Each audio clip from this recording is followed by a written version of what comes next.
राष्ट्रीय शिक्षा नीति 2020 भाग 1 स्कूल शिक्षा अध्याय 7 स्कूल कॉम्प्लेक्स क्लस्टर के माध्यम से कुशल संसाधन और प्रभावी गवर्नेंस। तो आइए सुनते हैं इसका ध्वनि पाठ। पृष्ठ संख्या 44। 7. स्कूल कॉम्प्लेक्स क्लस्टर के माध्यम से कुशल संसाधन और प्रभावी गवर्नेंस। 7.1 अब समग्र शिक्षा योजना के तहत समाहित सर्व शिक्षा अभियान यानी SSA और देश भर के राज्यों में होने वाले अन्य प्रयासों द्वारा देश के हर बसाहट में प्राथमिक स्कूलों की स्थापना ने प्राथमिक स्कूलों में लगभग सार्वभौमिक पहुंच को सुनिश्चित करने में तो मदद की है, लेकिन इससे कई कम छात्र संख्या वाले स्कूल भी वजूद में आए हैं। यूडाइज 2016-17 के आंकड़े के अनुसार भारत के 28% सरकारी प्राथमिक स्कूलों और 14.8% उच्चतर प्राथमिक स्कूलों में 30 से भी कम छात्र पढ़ते हैं। पृष्ठ संख्या 45। कक्षा 1 से 8 तक के स्कूलों में प्रति कक्षा औसतन 14 छात्र हैं, जबकि बहुत से स्कूलों में यह औसत मात्र 6 से कम है। वर्ष 2016-17 में 1,08,017 स्कूल एकल शिक्षक स्कूल थे। इनमें से अधिकांश 8,05,743 कक्षा 1 से 5 वाले प्राथमिक स्कूल थे। 7.2 इन कम संख्या वाले स्कूलों के चलते शिक्षकों के नियोजन के साथ साथ महत्वपूर्ण भौतिक संसाधनों की उपलब्धता की दृष्टि से अच्छे स्कूलों का संचालन जटिल होने के साथ साथ व्यावहारिक नहीं है। शिक्षकों को अक्सर एक साथ कई कक्षाएं पढ़ानी पड़ती हैं और कई विषयों को भी, जिसमें वह विषय भी शामिल हो सकते हैं जिनकी उनकी पहले से कोई पृष्ठभूमि नहीं होती है, जैसे संगीत, कला, खेल जैसे प्रमुख क्षेत्र बहुत बार नहीं सिखाए जाते हैं और भौतिक संसाधन जैसे प्रयोगशाला और खेल उपकरण और पुस्तकालय की किताबें स्कूलों में कम ही उपलब्ध हैं। 7.3 छोटे स्कूलों के अलगाव का भी शिक्षा और शिक्षण प्रक्रिया पर नकारात्मक प्रभाव पड़ता है। शिक्षक समुदायों और टीमों में सबसे अच्छा काम करते हैं और इसी प्रकार छात्र भी करते हैं। छोटे स्कूल भी शासन और प्रबंधन के लिए एक प्रणालीगत चुनौती पेश करते हैं। भौगोलिक फैलाव, चुनौतीपूर्ण पहुंच की स्थिति और स्कूलों की बहुत बड़ी संख्या सभी स्कूलों तक समान रूप से पहुंचना मुश्किल बना देती है। प्रशासनिक संरचनाओं को स्कूल की संख्या में वृद्धि या समग्र शिक्षा योजना के एकीकृत ढांचे में नहीं जोड़ा गया है। 7.4 हालांकि स्कूलों का समेकन एक ऐसा विकल्प है जिस पर हमेशा चर्चा की जाती है। इसे बहुत ही सोच समझकर किया जाना चाहिए और केवल तभी किया जाना चाहिए जब यह सुनिश्चित कर दिया जाए कि इसकी पहुंच पर कोई प्रभाव न पड़े।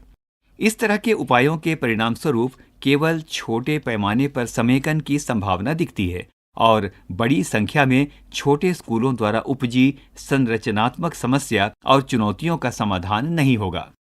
7.5 इन चुनौतियों को राज्य, केंद्र शासित प्रदेश की सरकारों द्वारा 2025 तक स्कूलों के समूह बनाने या उनकी संख्या को समुचित रूप देने के लिए नवीन प्रक्रिया अपनाकर समाधान किया जाएगा। इस तरह की प्रक्रिया के पीछे का उद्देश्य यह सुनिश्चित करना होगा कि हर स्कूल में कला, संगीत, विज्ञान, खेल, भाषा, व्यावसायिक विषय आदि सहित सभी विषयों को पढ़ाने के लिए पर्याप्त संख्या में परामर्शदाता यानी काउंसलर या प्रशिक्षित सामाजिक कार्यकर्ता और शिक्षक यानी साझा या अन्यथा मौजूद हों। हर स्कूल में पर्याप्त संसाधन साझा या अन्यथा हों, जैसे कि एक पुस्तकालय, विज्ञान प्रयोगशाला, कंप्यूटर लैब, कौशल प्रयोगशाला, खेल के मैदान, खेल उपकरण जैसी सुविधाएं आदि। शिक्षकों, छात्रों और स्कूलों के अलगाव को दूर करने के लिए समुदाय के साथ एक समझ बनाकर संयुक्त व्यावसायिक विकास कार्यक्रमों, शिक्षण अधिगम सामग्री के साझाकरण, संयुक्त सामग्री निर्माण, कला और विज्ञान प्रदर्शनियां, खेल गतिविधियां, क्विज और डिबेट और मेले जैसे संयुक्त गतिविधियों का आयोजन करना। पृष्ठ संख्या 45। बच्चों की शिक्षा के लिए स्कूलों में सहयोग और संबलन। अंगा, स्कूली व्यवस्था की गवर्नेंस में सुधार के लिए क्रियान्वयन संबंधी बारीकियों के निर्णय स्कूली समूह के स्तर पर छोड़ दिए जाएं, जहां उन्हें स्थानीय स्तर पर प्रधानाचार्य, शिक्षक और अन्य हितधारकों द्वारा ही लिया जाए, और फाउंडेशनल स्तर से सेकेंडरी स्तर के ऐसे स्कूलों के समूह को एक एकीकृत अर्ध स्वायत्त इकाई के रूप में देखा जाए। 7.6 उपरोक्त को पूरा करने के लिए एक संभावित तंत्र स्कूल परिसर नामक एक समूहन की संरचना की स्थापना होगी, जिसमें एक माध्यमिक विद्यालय होगा जिसमें 5 से 10 किलोमीटर के दायरे में आंगनवाड़ी केंद्रों सहित अपने पड़ोस में निचले ग्रेड की पेशकश करने वाले अन्य सभी विद्यालय होंगे। यह सुझाव सर्वप्रथम शिक्षा आयोग 1964-66 द्वारा दिया गया था, लेकिन इसे लागू नहीं किया गया था। यह नीति जहां भी संभव हो स्कूल परिसर क्लस्टर के विचार का दृढ़ता से समर्थन करती है। स्कूल परिसर क्लस्टर का उद्देश्य अधिक संसाधन दक्षता और क्लस्टर में स्कूलों के अधिक प्रभावी कामकाज, समन्वय, नेतृत्व, शासन और प्रबंधन होगा। 7.7 स्कूल कॉम्प्लेक्स या क्लस्टर बनने से और कॉम्प्लेक्स में संसाधन के साझे उपयोग से दूसरे भी बहुत से लाभ होंगे, जैसे दिव्यांग बच्चों के लिए बेहतर सहयोग, ज्यादा विविध विषय पर आधारित विद्यार्थी क्लब और स्कूल परिसर में अकादमिक, खेल, कला, शिल्प आधारित कार्यक्रमों का आयोजन करना। कला, संगीत, भाषा और शारीरिक शिक्षा के साझे उपयोग से कक्षा में वर्चुअल कक्षाएं आयोजित करने के लिए ICT टूल्स के उपयोग सहित इन गतिविधियों का ज्यादा समावेश, सामाजिक कार्यकर्ता और सलाहकारों यानी काउंसलर की मदद से विद्यार्थियों के लिए बेहतर सहयोग की उपलब्धता और बेहतर नामांकन, उपस्थिति और उपलब्धियों में सुधार, और स्कूल कॉम्प्लेक्स प्रबंधन समितियों यानी केवल स्कूल प्रबंधन समितियों के बजाय के माध्यम से बेहतर और मजबूत गवर्नेंस, निरीक्षण, निगरानी, नवाचार और स्थानीय हितधारकों द्वारा उठाए गए कदम। स्कूलों, स्कूल प्रमुखों, शिक्षकों, विद्यार्थियों, सहयोगी स्टाफ, माता-पिता और स्थानीय नागरिकों के बड़े और जीवंत समूहों के आधार पर संसाधनों का कुशल उपयोग करते हुए पूरी शिक्षा व्यवस्था ऊर्जावान और समर्थ बनेगी।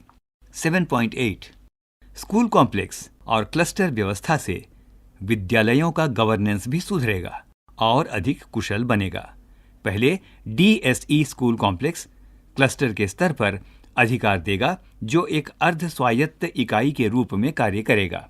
जिला शिक्षा अधिकारी DEO और ब्लॉक शिक्षा अधिकार BEO हर स्कूल कॉम्प्लेक्स और क्लस्टर को एक इकाई मानकर उसके साथ कार्य करेंगे। कॉम्प्लेक्स DSE द्वारा सौंपी जाने वाली जिम्मेदारियों को निभाएंगे और उसके तहत आने वाले प्रत्येक स्कूल समन्वय करेंगे। DSE द्वारा स्कूल कॉम्प्लेक्स क्लस्टर को काफी स्वायत्तता प्रदान की जाएगी, जिसके बल पर वे राष्ट्रीय पाठ्यचर्या फ्रेमवर्क NCF और स्टेट पाठ्यचर्या फ्रेमवर्क SCF का अनुपालन करते हुए समन्वित शिक्षा प्रदान करने की दिशा में जरूरी रचनात्मक कदम उठा सकें और पाठ्यचर्या शिक्षण शास्त्र के स्तर पर प्रयोगधर्मी हो जाएं। इस संगठन के तहत स्कूल मजबूत होंगे, ज्यादा स्वायत्तता पूर्वक कार्य कर पाएंगे और इससे कॉम्प्लेक्स अधिक नवाचारी और जिम्मेदार बनेंगे। पृष्ठ संख्या 47। इस दौरान DSE बड़े स्तर के लक्ष्यों पर ध्यान दे पाएगा, जिससे पूरी शिक्षा व्यवस्था की प्रभाविता में सुधार हो। 7.9 इन कॉम्प्लेक्स क्लस्टर द्वारा दोनों दीर्घकालिक और अल्पकालिक संदर्भ में एक योजनाबद्ध तरीके से काम करने की संस्कृति का विकास होगा। स्कूल MMC की मदद से अपनी योजनाएं SDP बनाएंगे। स्कूलों के प्लान के आधार पर स्कूल कॉम्प्लेक्स या क्लस्टर विकास योजना SCDP बनाए जाएंगे। SCDP में कॉम्प्लेक्स से संबंधित अन्य सभी संस्थानों जैसे व्यावसायिक शिक्षा संस्थान के प्लान शामिल होंगे और इसे कॉम्प्लेक्स के प्रधानाचार्य और शिक्षक MCMC की मदद से तैयार करेंगे और इस योजना को सार्वजनिक रूप से उपलब्ध भी किया जाएगा।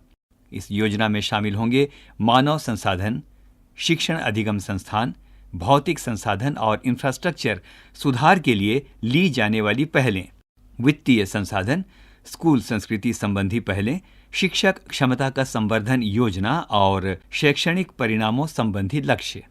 उसमें कॉम्प्लेक्स भर के शिक्षकों और विद्यार्थियों के समूह को एक जीवंत अधिगम केंद्रित समुदाय के रूप में विकसित करने के प्रयासों का ब्यौरा भी होगा। एसडीपी और एससीडीपी वे माध्यम होंगे जिनसे डीएसई समेत सभी हितधारक परस्पर जुड़ाव बनाए रखेंगे। एमएमसी और एमसीएमसी एसडीपी और एसडीडीपी का उपयोग स्कूलों की कार्यप्रणाली और दिशा पर नजर रखने के लिए करेंगे और योजनाओं के क्रियान्वयन में सहयोग करेंगे। डीएसई, बीईओ जैसे उपयुक्त अधिकारी द्वारा हर स्कूल कॉम्प्लेक्स के एससीडीपी को स्वीकृति देंगे। इसके उपरांत डीएसई इन योजनाओं की सफलता के लिए अल्पावधि यानी 1 वर्ष और दीर्घावधि यानी 3 से 5 वर्ष के लिए संसाधन अर्थात वित्तीय, मानव और भौतिक आदि उपलब्ध कराएंगे। शैक्षणिक उपलब्धियों को हासिल करने के लिए अन्य प्रासंगिक सहयोग भी इसके द्वारा प्रदान किया जाएगा। डीएसई और एनसीईआरटी सभी स्कूलों के साथ एसडीपी और एससीडीपी के विकास के लिए विशेष मानक, उदाहरण के लिए वित्तीय, स्टाफ और प्रक्रिया संबंधी और फ्रेमवर्क उपलब्ध कराएगी जिन्हें समय समय पर संशोधित किया जाएगा। 7.10 निजी और सार्वजनिक स्कूलों सहित सभी स्कूलों के बीच परस्पर सहयोग और सकारात्मक तालमेल बढ़ाने के लिए देश भर में एक निजी और एक सार्वजनिक विद्यालय को परस्पर संबद्ध किया जाएगा, जिससे ऐसे संबद्ध स्कूल एक दूसरे से मिल और सीख सकें और संभव हो तो एक दूसरे के संसाधनों से भी लाभान्वित हो सकें। जहां तक संभव हो, इन दोनों प्रकार के स्कूलों की अच्छी प्रैक्टिस का दस्तावेजीकरण किया जाएगा, वितरण किया जाएगा और उन्हें पब्लिक स्कूलों की स्थापित प्रक्रियाओं में शामिल किया जाएगा। 7.11 हर राज्य और जिले को प्रोत्साहित किया जाएगा कि वह बाल भवन स्थापित करें, जहां हर उम्र के बच्चे सप्ताह में 1 या अधिक बार, उदाहरण के लिए सप्ताहांत में जा सकें और कला, खेल और करियर संबंधी गतिविधियों में भागीदारी कर सकें। ऐसे बाल भवन जहां संभव हो स्कूल कॉम्प्लेक्स क्लस्टर के हिस्से भी हो सकते हैं। पृष्ठ संख्या 48। 7.12 स्कूल पूरे समुदाय के लिए सम्मान का और उत्सव का स्थान होना चाहिए। एक संस्थान के रूप में स्कूल की प्रतिष्ठा को पुनः स्थापित करना चाहिए और स्कूल स्थापना दिवस जैसे महत्वपूर्ण दिवस समुदाय के साथ मिलकर मनाए जाने चाहिए। इस दिन स्कूल के विशिष्ट भूतपूर्व विद्यार्थियों की सूची प्रदर्शित की जानी चाहिए और उनका सम्मान होना चाहिए। इस्तेमाल में न आने वाले समय अथवा दिनों में स्कूल की भौतिक सुविधाओं का उपयोग समुदाय के लिए बौद्धिक, सामाजिक और स्वयंसेवी गतिविधियों के आयोजन के लिए और सामाजिक मेलजोल के लिए किया जाना चाहिए, जिससे स्कूल एक सामाजिक चेतना केंद्र के रूप में भी भूमिका निभाए। अभी आप सुन रहे थे राष्ट्रीय शिक्षा नीति 2020 भाग 1 स्कूल शिक्षा, अध्याय 7 स्कूल कॉम्प्लेक्स क्लस्टर के माध्यम से कुशल संसाधन और प्रभावी गवर्नेंस। वाचन स्वर अजीत होरो, निर्माण सहयोग जगबंधु जाना, मीनाक्षी कुकरेती और तनु गुप्ता, निर्माण वंदना अरिमर्दन तथा प्रस्तुति CIET NCERT नई दिल्ली, भारत।